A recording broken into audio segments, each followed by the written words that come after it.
আপনারা দেখতেই পাচ্ছেন আমার হাতে বই। এই বইয়েতেই আমি একটা বিষয় লক্ষ্য করলাম, তো সেই বিষয়টা কি সেটাই আমি আপনাদেরকে আজকে বলবো এই ভিডিওর মাধ্যমে। দুটো বই, এখানে দুটো বই আলাদা, বর্ণ পরিচয় হলেও এই বইটা আলাদা, এটা আলাদা। এটা হচ্ছে একের মধ্যে সব, এখানে তুমি সব কিছু পাবে। তো প্রথমে চলো এই বইটা আমি আপনাদেরকে দেখাচ্ছি। এই বইটা দেখুন, আর এইখানটা দেখুন, ঢয় শূন্য র এর ফুটকি নাই, হয়তো বা চন্দ্রবিন্দু চাঁদ আর ঢয় শূন্য র ফুটকিটা একসাথে দেওয়া হয়েছে, আমার জানা নাই।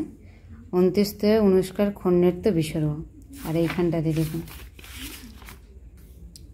এখানে ঢয় শূন্য র কোনো দেয়াই নাই। 29 পরে অনুষ্কার খন্ডের বিসর্গ চন্দ্রবিন্দু চাঁদ দেওয়া আছে।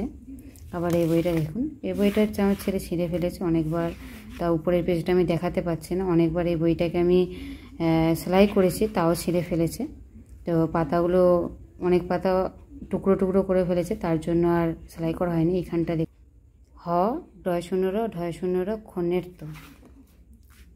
29 অনুষ্কার বিসর্গ চন্দ্রবিন্দু চাঁদ। আমরা পড়েছি ঢয় শূন্য রয়ের পর 29, তারপরে খন্ডের। এর আগের বইয়ে একটা এরকম একটা বই পড়েছি, ঢয় শূন্য রয়ের পরে 29। বিভিন্ন বই বিভিন্ন রকম লেখা আছে। আমার মনে হয় এতে করে বাচ্চারা কনফিউজ হয়ে যাবে।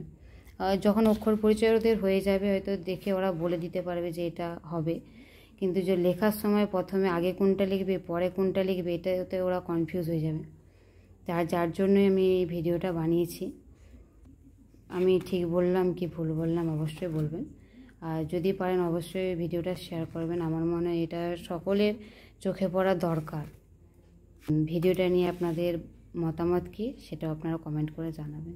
ধন্যবাদ।